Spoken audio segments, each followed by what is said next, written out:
كتفكر تشري عدسه جديده، ولكن شنو العدسه اللي فعلا غادي تخدم معك؟ اليوم غادي نوضح لك كلشي. كاينين 3 الانواع رئيسيه، بحال العدسات العريضه للمناظر الطبيعيه والتصوير الداخلي، وكاينه العدسه القياسيه كتعطيك صوره قريبه من الرؤيه البشريه، وكاينين عدسات ديال الزوم للبورتريات والتصوير التفاصيل من بعيد.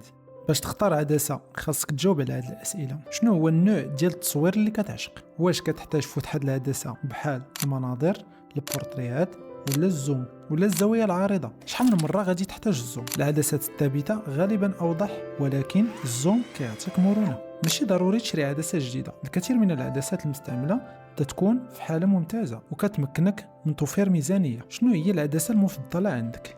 واش كتعتمد على الزوم ولا كتفضل العدسه الثابته؟ شاركنا التجربه ديالك في الكومنتات.